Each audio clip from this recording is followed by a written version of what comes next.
For today's video mga idol load, sasamahan natin si Jom magpa-check up dun sa hospital ng Maynila kasi kailangan niya ng magano.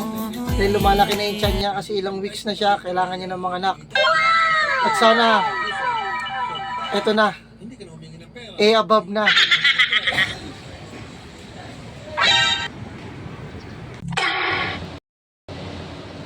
Buntis. Yan, nabutan ka ng cat ko. Tanghali ka kasi nagigising eh.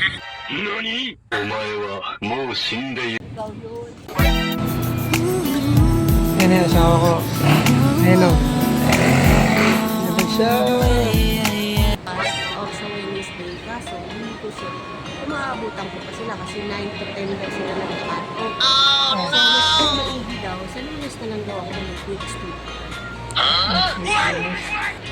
Next week. Yan, babalik daw kami Kasi sa all day Lunes. sila. Ang suggest nila, mas okay daw next week na lang ako babalik para hindi daw ako makasal. Kasi yung bukas or hanggang Wednesday lang daw sila eh. Pero bukas at saka sa Wednesday, pwede naman daw ako bumalik. Pero kailangan, sobrang aga ko. Kasi 9 to 10 sila nagka-cut off eh, kasi wow, deliver. Pero mas maigi daw, para walang problema. Hindi daw ako masyadong nagmamadali. Next week na lang. Tapos kailangan doon ng bagong ultrasound. Kasi February pa daw itong ultrasound ko. Kailangan doon. Tara na. Tapos sa Lunes, next week yung sa kanila sa next week, punta daw ako dito sa information, may pipil ako na ko, tapos punta ako sa BP, saka ako punta ulit ako sa Obigay. Yan, nabutan kami ng cut off mga guys. Kasi anong oras kasi nagising eh. Alas 7 ako nagising, ikaw yung kapulit-pulit. Natulog siya ulit. Nabutan kami guys ng mga ng cut off. Tagal ng gumising eh. Ang tagal ng gumising. Tapos Paano sabi babae daw yan? Babae. Dapat babae yan ha. 10 a.m.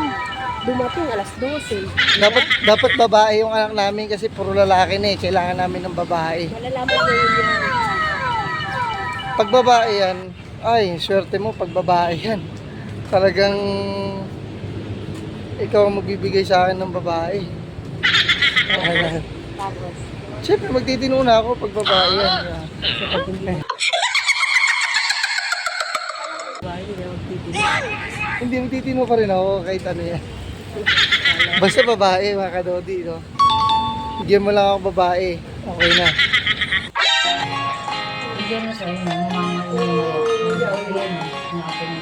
Ang laki ng mata eh. Oh no!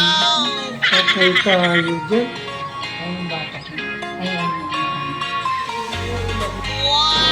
Ano?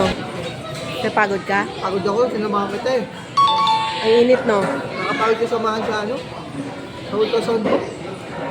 Ang daming ganap. Dapat tayo isa ng hospital ng Maynila. Tapos pumalit pa tayo ng Paranaque. Oh, siyempre. Yun talaga. Gutom.